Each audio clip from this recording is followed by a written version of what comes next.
We are not here to put on a play. If you came to see a play, it sucks being you.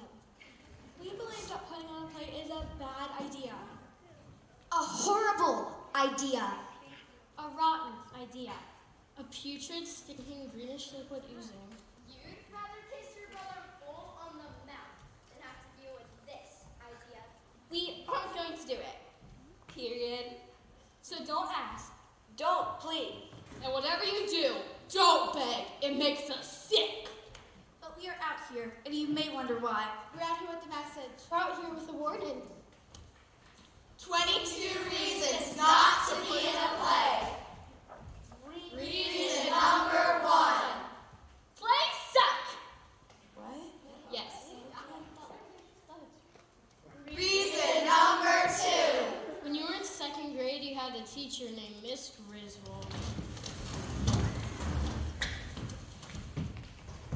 She was older than God and smelled like stale coffee and gym socks. When she came in every morning, she said, "Now, students, pay close attention. Focus, focus, focus is the key to success." She invented these amazing methods of torture using construction paper and popsicle sticks. She turned perfectly normal questions into statistics and a chance that you would always lose. Miss Griswold, can I go to the bathroom? I don't know, may you? What? May you go to the bathroom? That's what I'm asking. Can I? I'm assuming that you can, but I don't know if you may. Miss Griswold, I really have to go. Then you can go. Thank you. But you may not go inside with permission. You just did! By that time, you either made a puddle on the floor, had to run out of the room in desperation. A crime for which you paid by writing, "I will not run out of the room in desperation" on the board 7 million times with her breathing on you until you got it done. Miss Griswold. Miss Griswold! You had Miss Griswold, and she decided to put you in a play.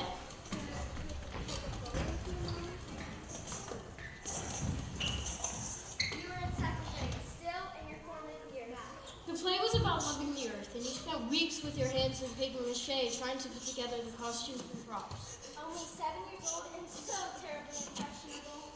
It was a play Miss Griswold wrote and had lines in it like, If we don't get busy and plant all those seeds, the earth won't be able to meet all our needs. No, Emily. Put more emphasis on the word needs. I want you to really experience that word fully. Do you understand? Say need. Needs. Say it like you mean it. Needs. Say like the most important thing in the world for you to say the word needs. Needs. Emily, students, I'm going to take you home with your heart and if you don't say it right. Needs. Much better. you were small for your age. Everything was intimidating to you, especially Miss Griswold. Miss Griswold. She put you in a tree costume, and itched like you had lice all over your body. When you tried to turn your head, you just faced the inside of the tree and you couldn't see anything. Miss Griswold? Miss Griswold, I can't see. Remember now, how are you going to say needs? With feeling, with passion. I don't want to go in your office. Stop crying. We're about to go on. Now grab the head of broccoli. The tree trunk was small. You had to take tiny steps just to keep your balance. Only 10 minutes into the play, Jessie Gibbons, who's dressed as a skunk, bumped into you. You fell. In 2nd grade, you toppled down. And your short, unhappy life flashed in your eyes. You could only lay there for the rest of the play because your arms were trapped at your sides. Miss Griswold was whispering frantically from the wings. Don't you dare stop, you delinquents. There's an audience up there. Don't you dare stop. No child should ever have to endure such trauma. By the 2nd act of this 5-act epic called Mother Nature's Your Patient and You Are the Nurse, everyone had forgotten you were inside the paper mache tree and they started to sit on you during their scenes. Such stress. The paper mache buckled over your face, and you were sure your classmates dressed like skunks, chipmunks, and flowers were going to come crashing through your costume and suffocate you. Hour after hour, you could only lay there as your classmates recited their horrible lines. Oh, Earth, we love you like crazy. We're sorry we sometimes get sloppy and lazy. Oh, the trees! Like people beaching us. Just shouldn't have to put up with their horrible trash. When the play was finally over and everyone had taken their bows and had exited the stage, you were still left there, a fallen and forgotten tree feebly calling for help. And by the time your mother had found you, you would have given up and had gone to sleep. And in that sleep, you had your first nightmare, where Miss Griswold was a giant tree coming at you with 1,000 play script hanging from branches. And you couldn't move, you couldn't run, you couldn't scream. You had that same dream for weeks and months, nights after nights. But you could only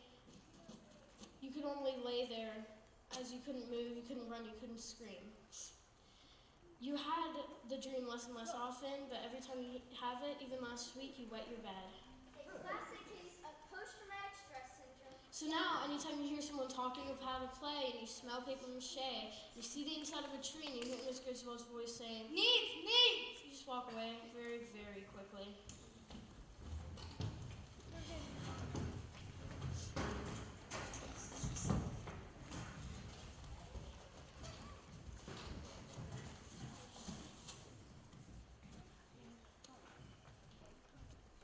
Reason number 3.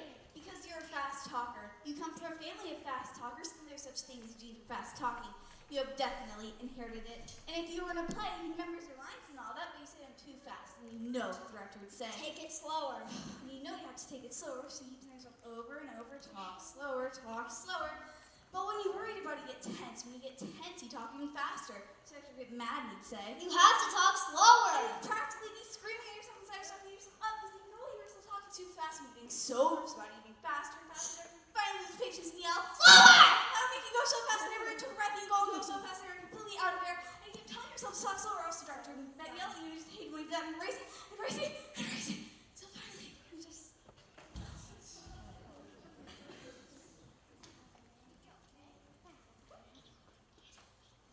It's all right. She does this. She'll be back. Hello, did I talk so fast and so nervous that I actually passed out? Yeah. Again? Yep. Good thing I wasn't in a play.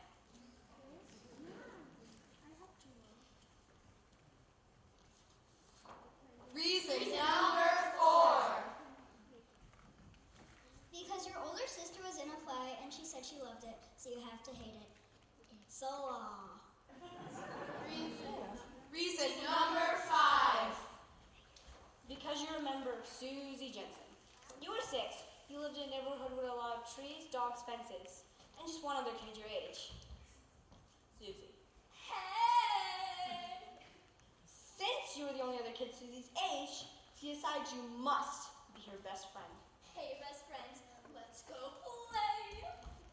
Since amongst the trees, fences, dogs, and old people, you were the only other kid Susie's age, your parents assumed you wanted to be with her. There's Susie. Go play. But in truth, Susie Jensen, whom you could not escape, bugged the living heck out of you. Why? Because every day, every single day, she wanted to do the same thing. Let's put on a play! In every play, every single play, she wanted to be the same thing. I'll be a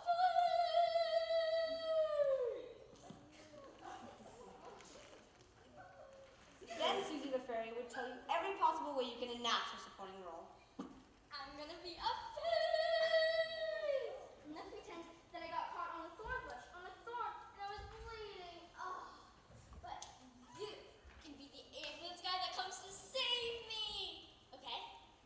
Day after day with Susie. I'm gonna be a fairy, and you can be my witch. Stand behind me and fly, okay? Week after week with Susie. So listen, I'm going to be a fairy, and you can be some mean dragon that eats dirt and spits out. Go ahead, eat some dirt. Louise, Mama, you're calling Susie and her.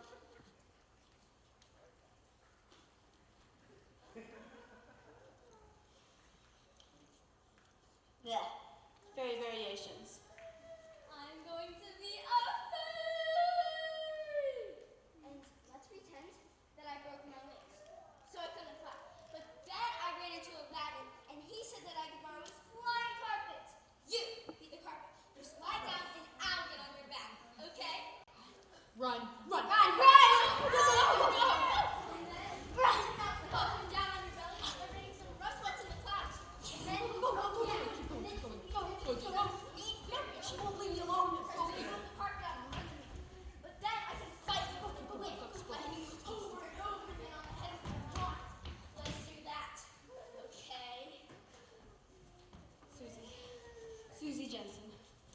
torturing Faye from your childhood.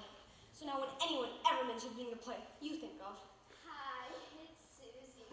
You want to come over and play? I'll be a boy. And you can be the little bug that I accidentally squished to death. And you curl up in a fetal position and refuse to eat or speak for a month. Reason number 6. Plays suck. Again? I think that's my bad. I think you. Reason number 7. Because you're just too shy. You can barely get 2 words out of your mouth in front of an audience. Whenever you have oral presentations in class, you can just take the 0. If someone tries to force you, you start to cry and play. No. Just kill you. You would die from embarrassment looking out of those lights. When people are judging you, judging what you're wearing, what you're saying, the way you're standing, you'd be mortified. I mean, it's a completely unreasonable request to ask you to be in a play. Well, I might as well tell you to stand against the wall so they can assemble a firing squad and have you shot, right? Dude, I'm not doing that. You're shy, remember? Hands freezing, armpits dripping, knees knocking, head pounding shy. Is that a problem? Is it? Just because you're shy, you're not allowed to go stand in the corner and be that way? Or does this society absolutely require that no matter how traumatic it might be, you have to get up on stage and do whatever some dumb script says? So what if it says you have to sing the ABCs like an opera star? You're supposed to just go ahead and start singing away?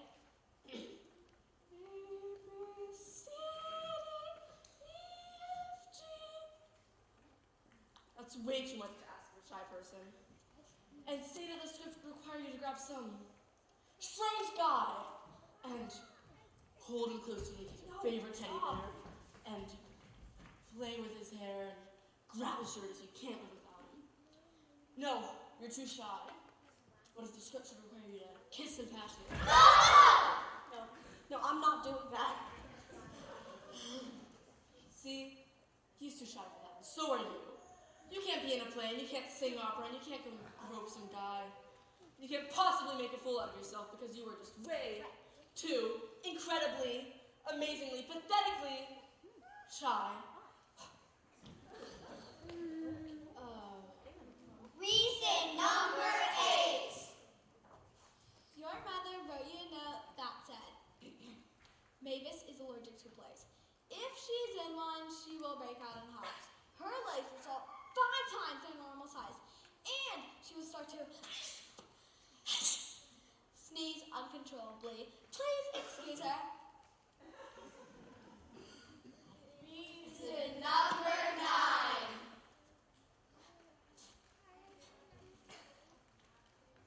Plays suck. Oh my That was reason number 1 and 6. Can't you say anything else? Yeah. Plays suck a lot. Can you be more specific? You want me to be more specific? Alright, I'll be more specific. Plays suck because of philosophy. This monologue has been reviewed by the National Script Board and found unfit for adolescent consumption. You can take all of your plays and shut up. If you wish to read an unedited version of Jake's monologue, you can find it at the net at www.playsuch.edu. And that's why plays suck.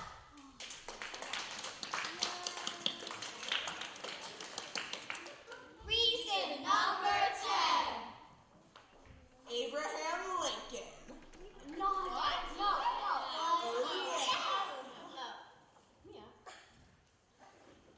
Reason number 11. Because you were in a play. At the end of the play, you had a cast party at a boy named Peter's house, who you found fairly attractive. And when you look at the depth of his dimples, you start to wonder about the genders and the offspring that you might make together. Which is okay, except that Peter's mother will whip up this cool, strawberry jello whipped creamy thing, which every time you look at it, you get that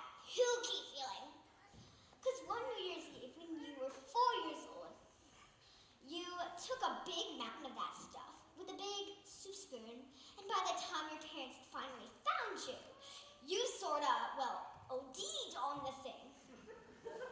Which is okay, except that now you actually know that you're about to worship the porcelain god.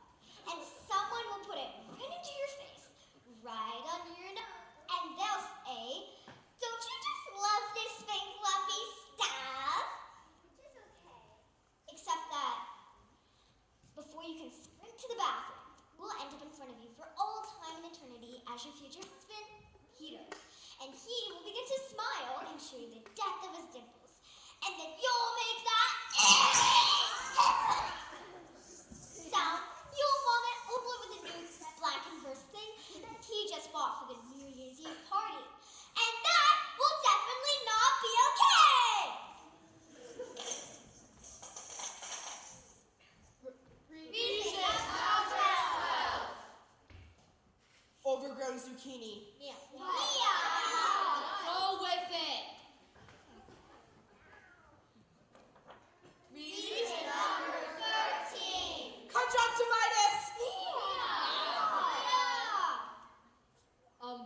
Mia? What?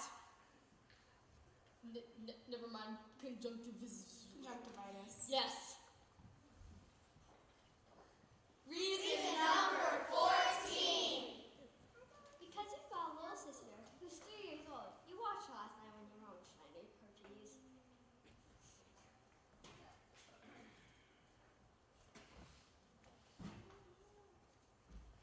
Come on, baby, eat the little green things. They're good for you.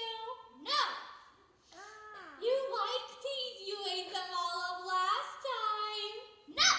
No, no, no!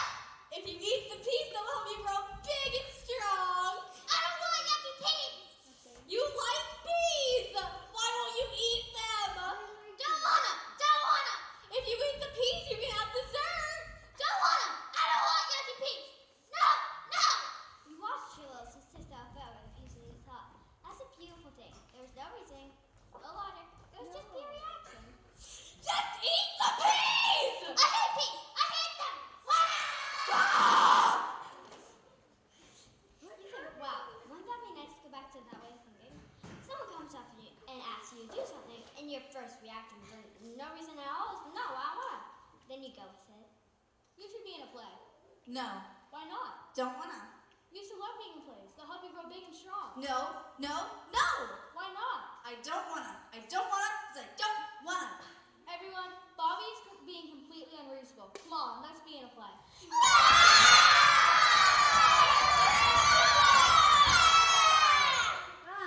Isn't that beautiful? Reason number 15. Because when you're doing stuff in the play, you might hurt your left hand pinky finger. Yeah, and you never know. But the way science is going, you have a pretty good idea that one day they're going to come out and say that the whole key to your entire health system isn't your lungs, or your heart, or your spine, or your brain. It's your left hand pinky finger. And one day, you'll be really old and feeling really crummy, and you'll hear the science people say that, and you'll look at your ruined left hand pinky finger, and you'll say, "Rats, that darn play. Rats, rats, rats." Reason number 16. Because generally, you are very even-tempered. However, there is a spot buried deep down inside you, like lava inside the earth, where you're angry. And a certain thing that can happen when you're in a play is like a drill reaching that dangerous place inside you.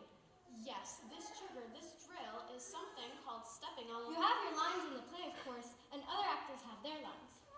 And they're supposed to happen in a set order. One person is done with their line, then the next person should come in. Yes, but when an actor gets stressed or perhaps anxious, they will come in too quickly, thus cutting off the very last word. It'll drive you crazy, this stepping on lines. You, once a sane and calm person, will feel yourself starting to boil. Yes, and when you boil, when this lava inside has been tapped, makes your voice get louder and louder and higher and higher, and You have... The tension will build like a pressure cooker until, to your utter embarrassment and the audience's utter shock, you'll just have to scream... stop stepping on my lines!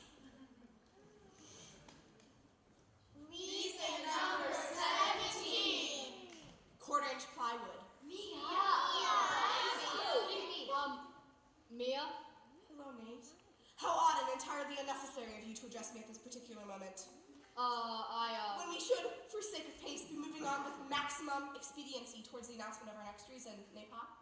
Yeah, but Unless you have made it a top priority to question the veracity of the reasons I've proposed so far. Mia, Because such questioning would indicate a lack of trust in me, which trust is the very cement that holds any organization together. Yeah, of Do course. you not trust me, mate? No. No. It's not no that I trust you with my life, Mia. It's Or just that perhaps you think my reasons are akin to Jake's insipid and repeated plays suck. Is that it? Hey. I don't know what insipid means, but I'm pretty sure that wasn't a compliment. Do not tax yourself, Jake. Well, do you know what, Mia? You suck! Oh, I'm hurt. You've wounded me to the very core. You think you're so... Jake, go lie down and relax. But she's... Relax!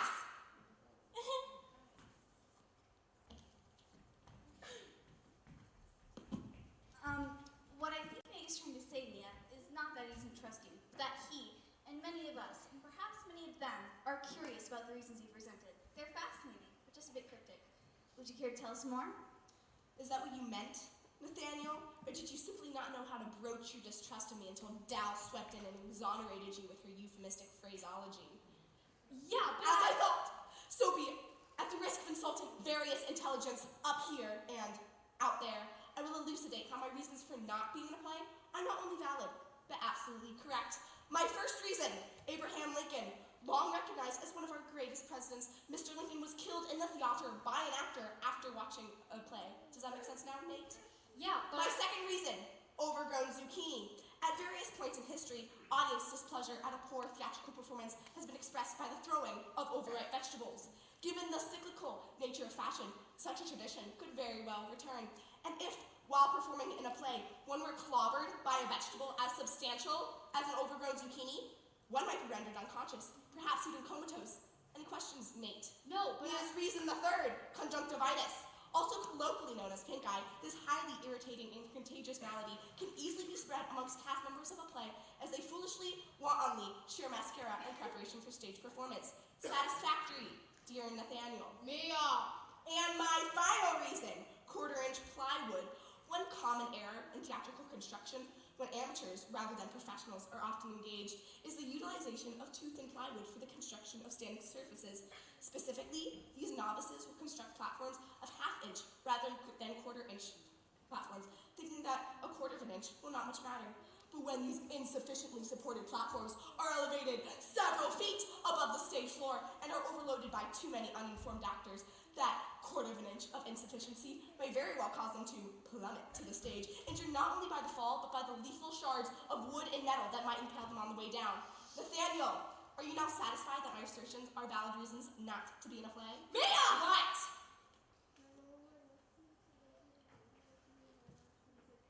It's not that I don't trust you. It's just your reasons. They were too short. I wanted to hear you talk more because I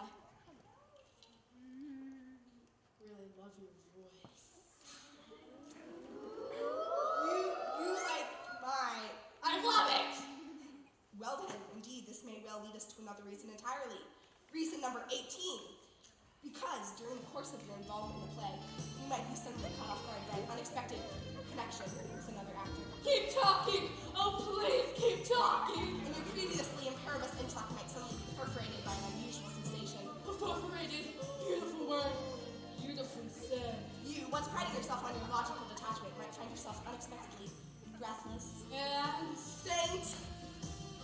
You got this. oh yeah. And flooded with, oh Nate! Oh, Mia!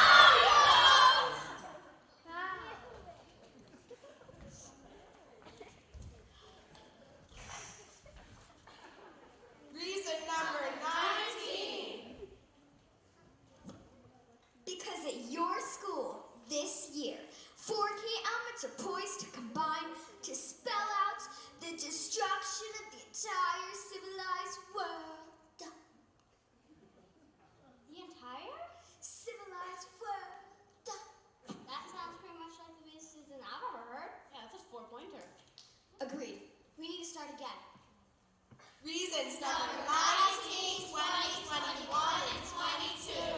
Because at your school this year, They've heard it. 4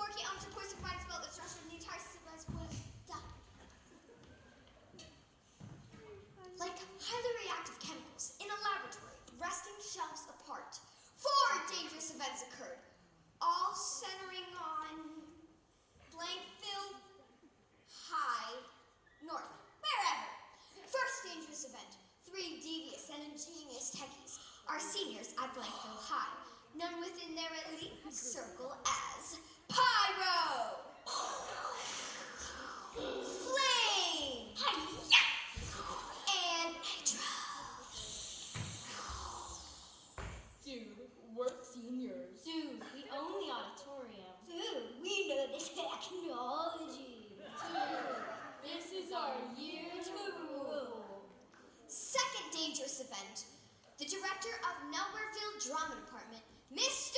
Morton, wants a spectacular ending to the school play. I want the people to be astounded. I want them to be practically blasted out of their seats. I want the final seconds of this show to be one of the high points of the audience members' lives. I want to be a legend! Third dangerous event, Corbell Amel, 97 years old. Born and raised in Nowhereville, has released the secret ingredient.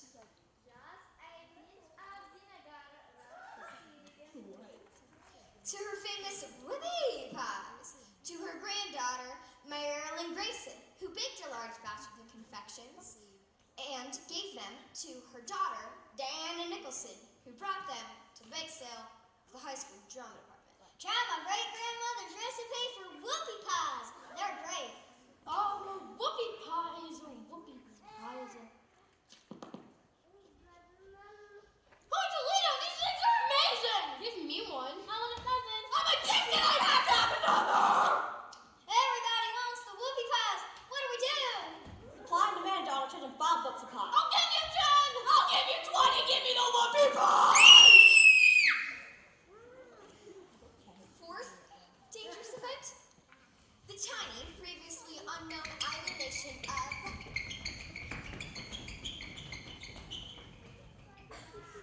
Istano, Chino, Turkestan, has decided to form a government and insert itself on the world stage as a force to be reckoned with.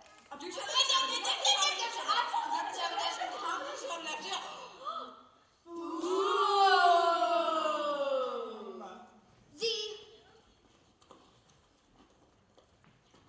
Istano, Chino, Turkestanians have virtually no exports, not the slightest inkling of a viable economy. It does have a nuclear long-range weapon capability. No.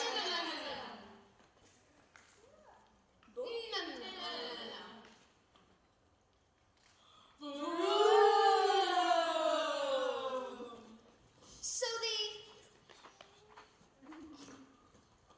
Istano, Chino, Turkestanians have decided that the quickest way to make their mark would be to declare war.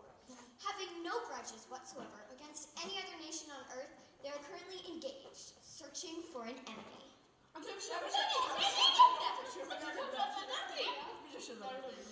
might you will ask, are these 4 elements related? Furthermore, how could they possibly combine to spell out the destruction of the entire civilized world? We got that point. It is a very big point. Granted, please continue. Observe the chain of events that has brought these elements together.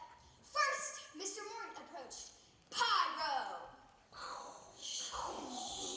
Flame. And Nitro. With his vision. I'm looking for the finale of all finales, gentlemen. Are we talking major lightage, Mr. Morton? Lights galore, Pyro. Are we talking special effects, Mr. Mort? The bigger the better, Flame. Or are we talking politics and Pull out all the stops, Nitro. Awesome. Wait, Miss Captain Eliminator, what's the budget we're looking at? The usual. However, at this moment, Diana Nicholson made the second crucial connection. Mr. Morton, Mr. Morton. Dana, what is it? Mr. Morton, you won't believe what just happened at the Drama Club bake sale. My great-grandmother's whoopie pies were like a phenomenon. We auctioned off the last one for $75. We set up a website and the online orders are just pouring in. So you mean our drama budget this year is... We're gonna have all the money we could possibly need. Mr. Morton, I've gotta get back to the table. We're being mobbed. Yeehaw! Guys? Dude! Are you beginning to get the picture? With virtually limitless funds, these 3 techies have been toiling away in the darkness of the auditorium, rewriting, reconfiguring, redesigning the space to accommodate pyrotechnic lighting event, unparalleled in theatrical history. Dude, we can wire a cannon just over the proscenium, blast a ton of confetti right out over the audience. Yeah. And then we can rig up the speakers to deliver this mega blast of super decibels that'll lift them out of their seats. And I can torch the flashbots. The flashbots. Gnarly. Just days ago, they ran a test. Alright, Flynn, you hit the plunger. Got it. And I'll pull the switch. Mr. Morgan, this is only about half of what we're gonna do, so you're gonna have to use your imagination, right? Fire away, my techie wonderkinds. Ready? 1, 2, 3. Right. I'm going to be A legend! This test, ladies and gentlemen, was not only witnessed by Mr. Morton and his 3 techie minions. It did not merely trigger a brief power outage in the tri-state area and a deluge of calls about UFOs to the police area stations. No, this test caught the attention of none other than the Istano, Chino, Turkistana, Stanians.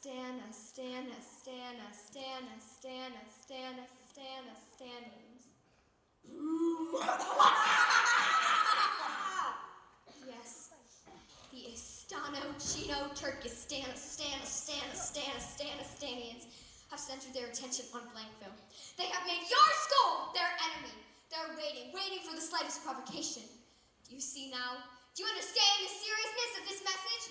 If you were in a play, any of you, if you give Pyro, Flame, and Nitro, funded by great-grandmother Amwell's whoopie pies fueled by Mr. Morton's quest for immortality, if you give them the opportunity to end their play in a manner they desire, this could mean the beginning of World War III and potential destruction of the entire